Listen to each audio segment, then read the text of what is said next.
and welcome again to my kitchen. My name is Miss Erin, and I normally can be found at the library at Collister. And today we're going to do a really fun, yummy science project. That's right, it's science, but it's yummy. We are going to make rock candy ourselves. Does that sound like fun? Great. Yeah, so this is a great project that can teach you all about the science of crystals and how crystals form. So we're going to start out by getting our ingredients and our materials together. So you're going to need 2 cups of water, which I have right here. You're going to need 4 cups of sugar. My sugar's in here. I know this says it's tea, but it's really not. You're also going to need some skewers or some string, anything that you can use to grow your rock candy. I have these skewers that I cut into pieces to make them a little bit smaller and easier to manage. You're going to want some glasses. You can also use paper cups or mason jars if you have those at home. These are what we're going to grow our rock candy in. You need a pot because we are going to cook some things on the stove.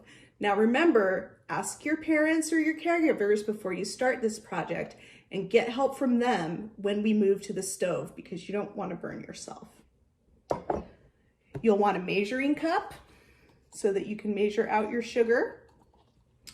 We also have some food coloring here because we're going to make our rock candy into different colors, which is super exciting. You can also use Kool-Aid to do this if you want to, so that your rock candy also tastes flavored, like different flavors Kool-Aid. Or you can add flavors yourself, like maybe some vanilla, or if you have cinnamon oil or something like that, or mint, you can add that too. You're gonna want something to attach your skewers to your containers. Because I'm using wooden skewers, I'm just gonna hold them in place with a little clothes hanger like this. But you could use a pencil with string taped to it. Devise any way you want to make your skewers. All right? So that's what we need to get started. The first thing you're going to do is put a little bit of sugar on a plate like this. You don't need very much. I know that's kind of hard to see. And you're going to take your skewers like this, or your string if that's what you're using. And you're going to dip it into the water. You want to make sure that just gets nice and wet. And then you're going to roll it in the sugar so that it creates a little crust on the outside. Now this is really important because this is what our crystals are going to attach to when they start to grow. These are called seed crystals. That just means that's where the crystals will grow. Did you know that sugar, every little piece of sugar is a crystal? So this is what we're going to use to grow our rock candy. Now you want to make sure this completely dries out before we move on to the next parts. So I have some that I did earlier right here, and we're all set to get ready to move to the stove. This is the exciting part. All right, so as you can see, we're at the stove now, and I have put my 2 cups of water in my pot, and I've got it up to where it's boiling. It's nice and hot. What we're gonna do now is we're gonna add the sugar 1 cup at a time. All right, so I've got about 1 cup of sugar. I'm just gonna put it in, and then I'm gonna stir it until it completely dissolves in the water. Do you know what it means to dissolve? That means that the sugar is going to completely integrate with the water and disappear. You won't be able to see it at all.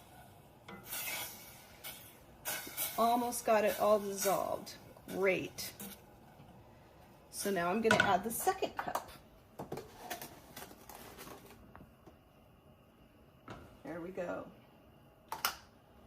I know this is a lot of sugar, but that's on purpose.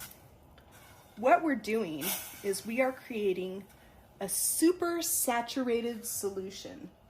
That's a big word, supersaturated. Does any of you know what that means?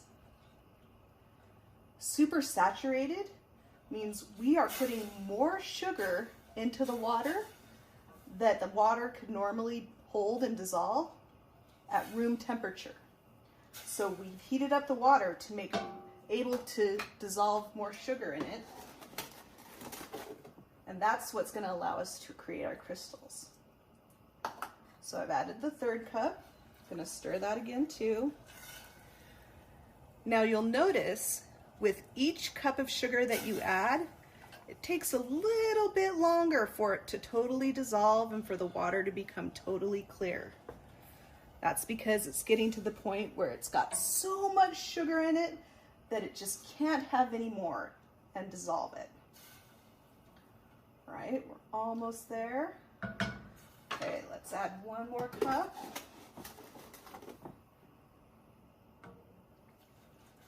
Go.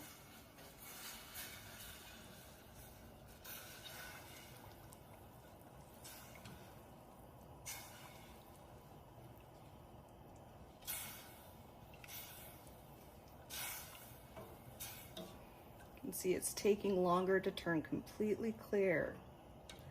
It's got so much sugar in it.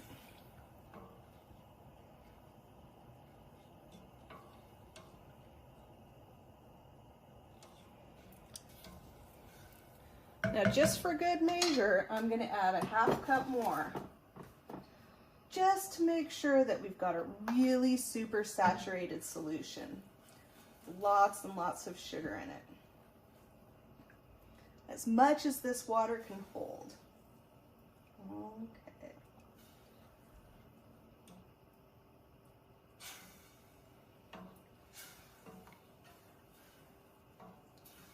It's taken that one a little while to dissolve.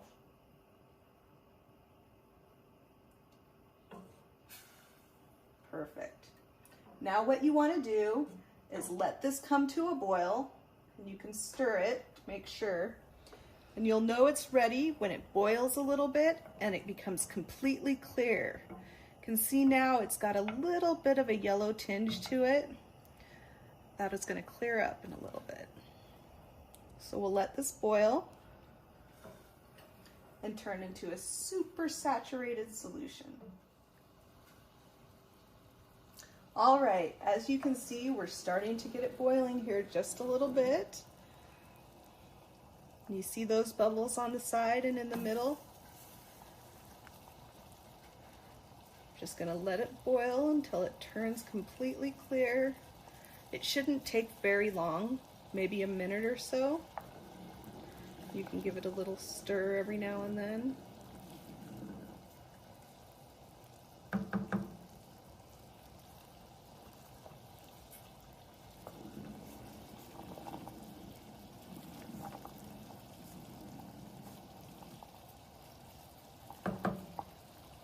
Perfect. That's what we want to see.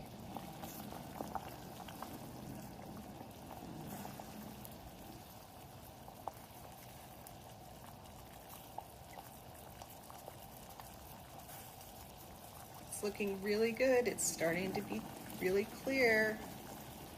That means all of that sugar is dissolved in there. Okay, I think we're ready. So I'm going to turn off the heat, and then we're going to sit and let this cool.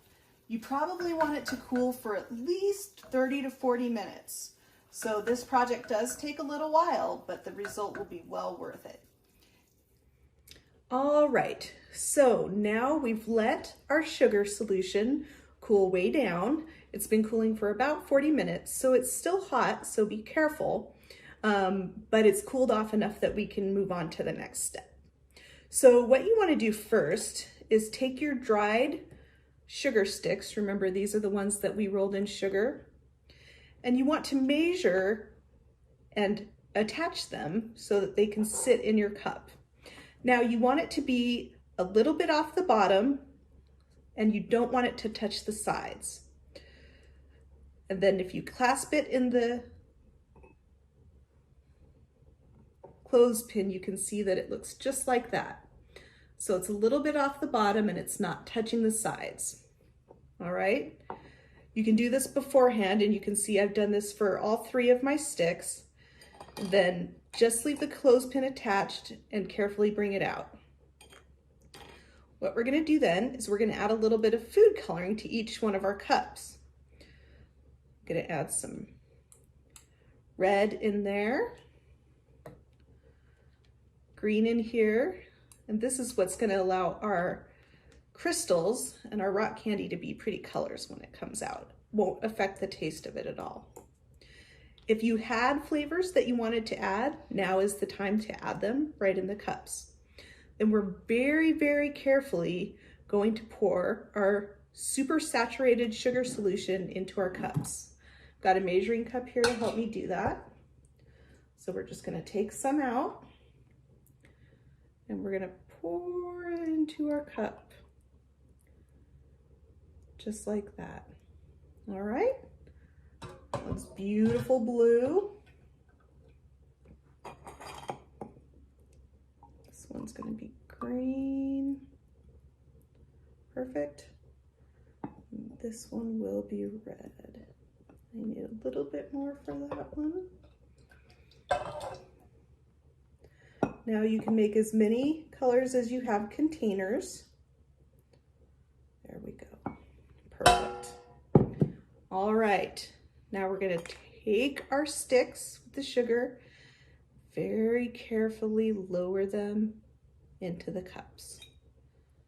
Just like that. Perfect.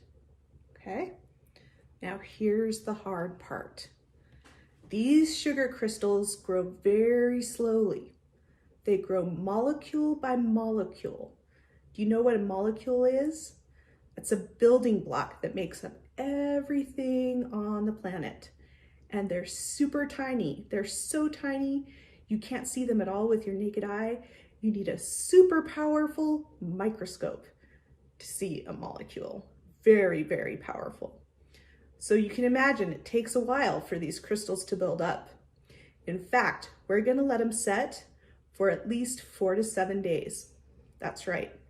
You want to just set them in a place where you're not going to bump into them, where it's away from the heat and direct sunlight because that might melt the sugar, and you're just going to let them set. Now you can check on them every day to see how much the crystals have grown. The longer you leave them, the bigger your rock candy crystals will be. But if you leave them too long, the crystals will grow all through the cup and you won't be able to get your candy out. So let's leave them for at least 4 days. All right, so it has been 7 days since I poured our sugar concentration into the glasses to grow our crystals. And if you look really closely, you can see that there's definitely crystals growing in there. So now we're going to remove our rock candy. All right, you can go ahead and remove the clothespins. As you can see, these sticks are just staying right upright in their containers. Now, there's a little bit of a crust on the top, so you can take a spoon and break that up a little bit so that you can get your rock candy out.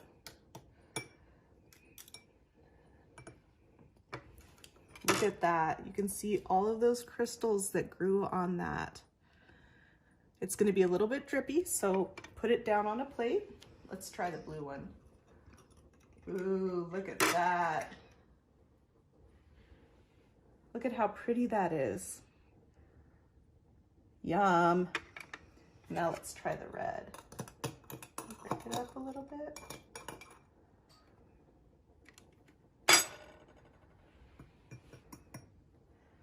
There you go. You can let this dry for about 30 minutes and then it'll be ready for you to eat. And remember, the longer you keep in there, the bigger the crystals will grow. I wouldn't do it more than maybe 12 days because then the whole glass could be crystals though. And that's all there is to it. I challenge you to make your own rock candy at home or see what other kind of crystals you can make. I bet you could find some. Bye.